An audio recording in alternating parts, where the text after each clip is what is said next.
Qu'est-ce que tu fais au sein des manifs en fait? Tu peux nous expliquer ton... Moi je suis chef de groupe, donc j'ai 3 personnes sous mes ordres, toutes diplômées à minima d'un PSE1 ou d'un SC1.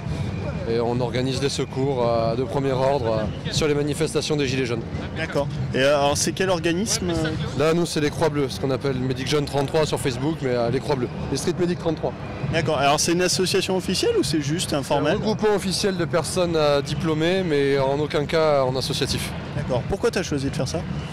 Parce que si on ne le faisait pas, il y aurait peut-être eu quelqu'un, mais probablement que non. Donc il faut bien venir soigner les gens qui sont plus ou moins gravement blessés pendant les manifs, tout simplement.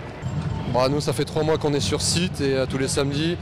Et c'est aller de la pose de sérum phi au bandage, à l'application de bombes à froid pour des 40 mm, plus communément appelés des flashballs, mais aussi des yeux crevés, des traumas crâniens, des blessures assez graves. Okay. Est-ce que tu as vu une évolution de la violence au sein? Là, ça fait 3-4 semaines qu'on constate une diminution de la violence. Les forces de l'ordre sont vraiment bien encadrées et travaillent très proprement. D'accord, ça s'est recadré au fil du mois. Ouais, clairement. Ouais. Là, samedi dernier, c'était vraiment... On a été étonnés. On a eu très peu de blessés alors que ça a quand même bien secoué. D'accord. Et du coup, tu penses que c'est dû justement à toutes les bavures qu'il y a pu y avoir? C'est probable. Il y a dû y avoir un recadrage ou alors il y a une volonté propre des forces de l'ordre de bosser le plus professionnellement possible. Et les manifestants, est-ce qu'ils utilisent la violence, oui ou non? Est-ce que ça a diminué, augmenté? Non, je dirais que c'est à peu près pareil. On a toujours ce noyau dur de 80 personnes, 80% de personnes qui ne veulent pas en découdre avec les forces de l'ordre et les 20% qui veulent vraiment en découdre, quoi. Eux, ils sont tout le temps là, tous les samedis, quoi. D'accord, ok. Et qu'est-ce que tu en penses?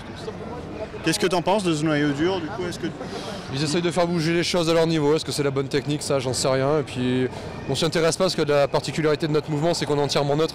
Ouais. Donc on vient soigner tout le monde. Donc bon, après... Bah... C'est pas ton problème, finalement? Clairement, non. Ok. C'est juste là pour soigner? Exactement. Et t'as du boulot? Du coup, tu m'as dit que ça a diminué. Là, ça fait 3 samedis où c'est particulièrement calme. Donc tant mieux pour nous, mais c'est calme. Ok, ben merci. Avec plaisir.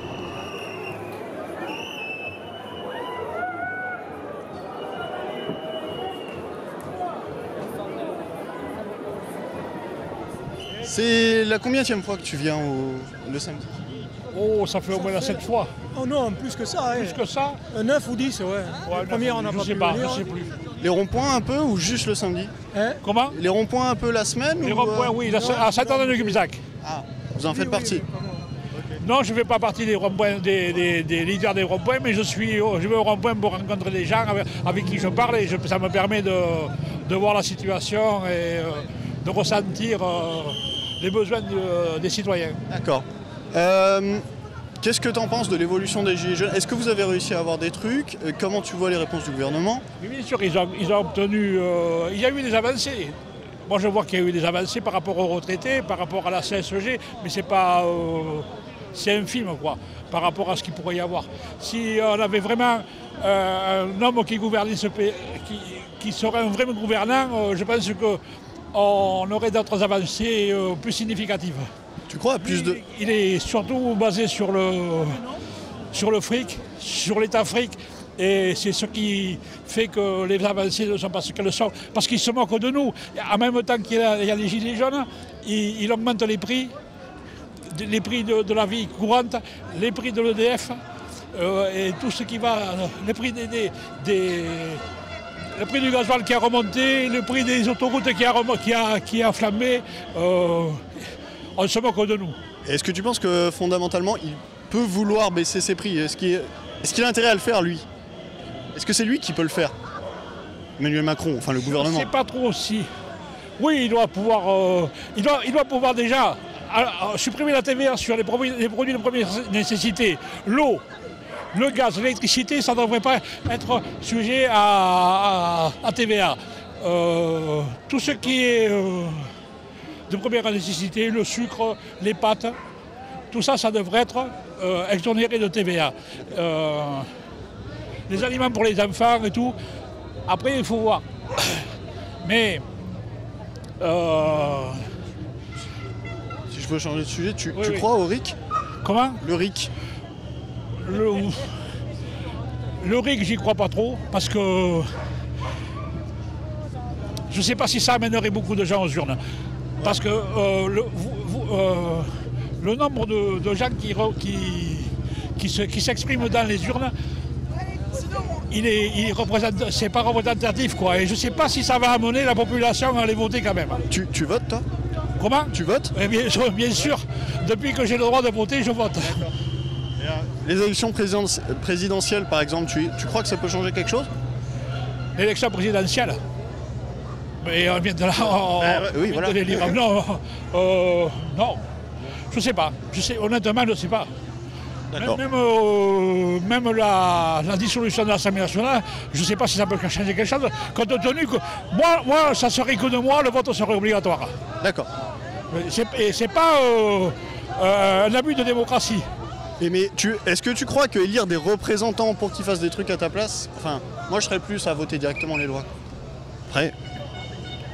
Mais oui, mais ça. Obliger les gens à voter, mais pour des idées, pas pour des gens. C'est ça que je veux dire. Ah, mais bien sûr.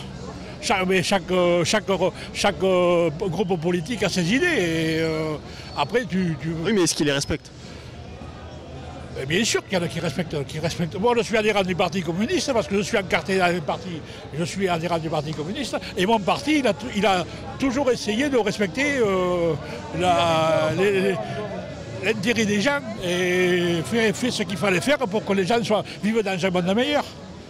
Je ne fais pas un procès d'intention, mais par exemple, ils prennent des engagements, les partis politiques, par exemple LREM, tout ça, oui. Est-ce qu'ils sont obligés de les tenir, quoi? Est-ce que leur communication est leur politique, tu vois ce que je veux dire? C'est ça le problème, c'est est-ce qu'on peut leur faire confiance? À la République en marche? Oui, ou aux autres. Mais moi je fais partie au parti politique auquel j'appartiens. Moi, ils ont mon accord pour les décisions qu'ils prennent. Après, si davantage de gens étaient responsables, étaient encartés à des partis politiques, ça changerait la donne. Mais là, c'est de moins en moins qu'on est. Alors, c'est vrai. Eh oui. Il faut une repolitisation de la société française. Bien sûr, tout à fait. Éducation populaire. Oui, l'éducation civique à l'école et après tout le reste qui suit et se prendre en main, être vraiment un citoyen. Et est-ce que c'est pas ça le plus gros truc qu'a apporté les Gilets jaunes, de remettre de la politique dans la vie française? Les Gilets jaunes, ils se disent apolitiques. Oui, mais finalement, ils en parlent. Comment? Finalement, ils parlent de politique, même s'ils ne sont pas dans des partis. Mais oui, mais tout le monde fait de la politique. Dès que tu dis que ce que tu vis au jour le jour, ça te convient pas, tu fais de la politique. Sans en faire, tu fais de la politique quand même. Bien sûr. Alors après... Est-ce que tu as eu droit à des débats, enfin, est-ce que tu as eu l'occasion de débattre au sein des Gilets jaunes? Ça t'a apporté ça? Non, pas trop? Non. Moi, j'avais aux Gilets jaunes pour écouter, pour dire quelques... mon ressenti des fois, mon expérience, parce que j'ai travaillé dans une grosse entreprise. Moi, j'ai eu la chance de travailler à la SNCF, une très grosse entreprise. Je n'ai pas connu le chômage. Ouais. Et je suis à part par rapport aux gens qui sont en souffrance. Moi, je suis livreur. Comment? Moi, je suis livreur. Ah, ben oui. Ouais, je peux dire que c'est de la merde. Tu comprends, tu comprends. Moi, je comprends très bien les gens qui souffrent, parce que moi, mes parents, ils travaillaient dans les usines où c'était pas tous les jours, et ils pouvaient très bien se retrouver au chômage du jour au lendemain. Mais moi, j'ai eu la chance de travailler dans une entreprise où il y avait un statut qui va peut-être se perdre, parce que la SNCF, ils vont la casser aussi. Et moi, j'ai eu cette chance-là. Mais maintenant, moi j'aimerais que tout le monde vive ce que j'ai vécu moi, quoi. Bien sûr. Et pour en revenir, ton expérience au sein du Parti communiste, est-ce que ça t'a apporté des outils, des façons de faire, des façons de ne pas se faire prendre aussi, intellectuellement je veux dire, des choses dont tu te sers pour les Gilets jaunes? Est-ce que tu as l'impression d'être mieux armé politiquement que certains? Ah oui, bien sûr. Bien sûr. Je sais mes convictions, je sais ce que je veux et ce que je ne veux pas, quoi. Et il y a des gens ici, ils jugent... Et alors, si on parle de l'immigration et tout, ils sont contre les... Sur des sujets comme ça, ils se font piéger. Ils se font piéger. Parce qu'ils sont contre l'immigration et contre l'immigré. Alors il faut se battre contre l'immigration pour que les gens vivent dans leur pays, bien dans leur pays. Moi, je ne suis pas contre l'étranger, pas du tout. Moi, j'ai de la famille qui est sénégalaise et je sais pourquoi ils sont venus en France, parce qu'ils souffraient dans leur pays, ils n'arrivaient pas à vivre là-bas. Et ici, c'est l'Eldorado, quoi. Mais moi, je suis pour que les gens soient bien dans leur pays, qu'ils n'aient pas besoin de venir en Europe pour vivre, quoi. Très bien. C'est un sujet finalement qui n'a pas trop été abordé, l'immigration par les Gilets jaunes. Non, parce que peut-être qu'il y a dans les ronds-points et tout ça, et dans les réunions, les racistes, ils ont été mis en minorité. Ouais. Et peut-être qu'ils ont compris que la colère qu'ils vivaient, elle n'était pas fondée. Tu crois que ça a ramené des gens qui... Si tu te trompes de colère, c'est là que tu déraisonnes. Et tu peux être repris, tu peux prendre conscience que tu te trompes de colère. Et peut-être c'est ce qu'ils ont fait. Alors, bon, prochaine question, elle est un peu longue. Les gilets jaunes, ils sont de droite, ils sont de gauche, on ne sait pas trop. Il y a de tout. Il y a de tout. Regarde, moi je suis gilet jaune, je suis adhérent du Parti communiste. Et selon les médias, on a plutôt l'impression que ça se droitise, alors qu'en fait, ce que tu me dis, c'est que ça aurait plutôt ramené des gens qui pendaient un peu à droite vers la... Je ne peux pas te dire vraiment. Je ne leur ai pas posé vraiment la question, moi, si j'étais de droite ou de gauche. Je prends l'individu comme il vient, et après, avec ses défauts et ses qualités, je compose. T'as raison. C'est vivre humainement. C'est parce que moi je respecte celui qui est contre. Moi j'ai rencontré déjà des rares au Front National sur les Gilets jaunes, dans les ronds-points, et je leur ai parlé. Je ne les ai pas refoulés. Je leur ai parlé, je leur ai dit mes convictions, mon vécu.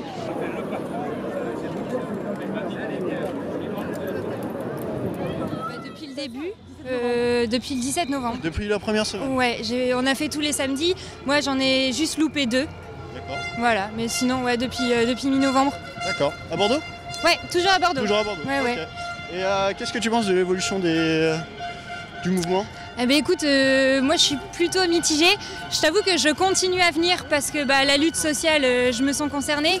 Après, ce qui me dérange vraiment, c'est que les Gilets jaunes, le mouvement, il a vraiment été revendiqué pas mal par l'extrême droite. Ouais. Et voilà, ça c'est ce que j'en pense. Je trouve que ça évolue un peu mal dans le sens où ça ressemble un peu à tous les modèles de révolution qu'on a déjà vus, en fait, tu vois, ouais. Où le peuple pas content se lève. Et puis les fascistes récupèrent le truc. Ouais, vous n'êtes pas content, venez, on va vous aider. Et ça me fait un petit peu peur. Ah, c'est marrant parce qu'il y a un communiste tout à l'heure je parlais avec lui, il me disait l'inverse lui. C'est vrai ? Il disait que ça lui avait permis de parler avec des gens de droite, des racistes, et que justement ça renouait un dialogue. D'accord. Et toi, t'as peur qu'au contraire, ça tende vers la droite ? Ouais. Bah oui, parce que les gens sont pleins de revendications, les gens ont peur de leur... Enfin, leur avenir. La peur est plus forte que la ouais, sûrement, ouais. Sûrement. En tout cas, c'est ce que... Enfin, j'ai l'impression que c'est ce que les médias veulent faire passer comme image, tu vois. Oui. Toutes les figures des Gilets jaunes dont on entend parler, la plupart, ils sont d'extrême droite. Ouais. Après... Est-ce qu'il y a des figures de Gilets jaunes ? Est-ce que c'est un terme qui peut exister, déjà ? Est-ce que c'est pas contraire au mouvement de base ? Ah, ouais. Franchement, je sais pas trop, on essaie de faire en sorte qu'il n'y ait pas de figures, mais pour moi les figures c'est pas forcément ceux qui... Tu vois, c'est pas... Alors j'ai bouffé leur nom, mais les trois grands référents des Gilets jaunes... Ouais, alors moi je connais Éric Drouet. Ouais, voilà. Après les autres... Éric Drouet, il y a... Mais finalement, ça c'est plus des gens que les médias ont porté, à devenir des leaders. Quoi. Oui, bien sûr. Qui sont vraiment importants, ces gens. Non, c'est clair. Et c'est pour ça que je viens encore, parce que les gens dont on entend parler, ils sont pour moi pas représentatifs du mouvement. Mais ce qui me fait chier, c'est que les Gilets jaunes sont assimilés quand même aux fachos, à l'extrême droite. Moi, je suis étudiante, j'ai plein de potes étudiants qui sont pour la cause des Gilets jaunes, mais qui viennent pas parce que ça les dérange. Et quand je rentre de manif le samedi, on me fait alors c'était bien avec les fachos ? Ah ouais, carrément ? Ouais. Je te jure. Étudiante en quoi ? Psychomotricité. Ah ouais. Voilà. Et notamment, par exemple, ça m'a fait chier le mec, le boxeur, là, je sais plus comment il s'appelle. Ouais. Tu vois, moi-même, j'ai vu la vidéo, j'étais là genre yes, c'est cool, ça fait plaisir marrant, et tout. Et puis en fait, le lendemain, j'ai un pote qui m'a dit, lui, il est d'extrême droite, il le revendique haut et fort, ça casse les couilles, quoi. D'accord. Voilà. Et est-ce que ça t'a permis quand même, les Gilets jaunes, de débattre? Est-ce que ça a renoué un espèce de dialogue? Ah oui, Tu bien parles sûr. au sein du cortège? Ouais. Ben alors, dans les premières manifs, pas trop, parce que du coup, j'étais avec un groupe. Moi, je viens avec ma famille et mes potes. Ouais. Et du coup, on était plus entre nous. Et en fait, plus je suis mitigée par rapport aux Gilets jaunes, et plus je vais chercher à parler un peu aux gens, tu vois, justement pour voir quel type de gens il y a. Parce que d'un côté, j'entends dire que les Gilets jaunes, c'est beaucoup d'extrême droite, puis bon, ils ont une mauvaise image, tu vois, c'est beaucoup les bofs et tout, beaucoup de sexisme aussi chez les Gilets jaunes. Et en fait, quand je parle aux gens, j'ai pas cette impression-là, tu vois. Donc quelque part, ça me conforte aussi. D'accord. Et ouais, c'est clair que je me suis retrouvée à parler avec des gens dont j'aurais pas trop eu l'occasion. Ça a au moins apporté ça. Ouais, carrément. Est-ce que ça a gagné, est-ce que vous avez gagné des trucs avec les Gilets jaunes? Est-ce que ça a apporté des changements? Qu'est-ce que tu penses que ça a eu comme effet? Je pense que ça a eu comme effet de rendre concrètes les revendications différentes de tous les Français qui sont pas contents, tu vois. Ouais. Honnêtement, je sais même pas si ça va finir sur quelque chose. Ouais. J'espère vraiment, mais je me dis que même si on n'arrive pas à ce qu'on veut obtenir, au moins, comment dire, c'est une occasion de matérialiser le malheur des gens, tu vois. Ça le rend plus vrai en fait, plus vrai et plus légitime du coup. Et alors, qu'est-ce que tu penses du RIC? Du RIC? Ouais. Alors, le RIC, moi ça me plaît, dans l'idée ça me plaît. Après, je trouve ça juste dangereux, dans le sens où du coup,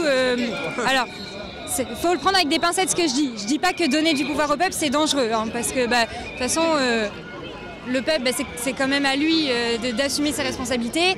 Et s'il y a des réformes dégueulasses qui passent, ce sera à cause du peuple. Mais en fait, de donner plus de pouvoir au peuple, c'est bien, mais il faudrait aussi donner plus d'esprit critique au peuple. Parce qu'en fait, si on leur donne juste du pouvoir, mais que les médias continuent l'esprit du peuple, il est vachement malléable, malheureusement.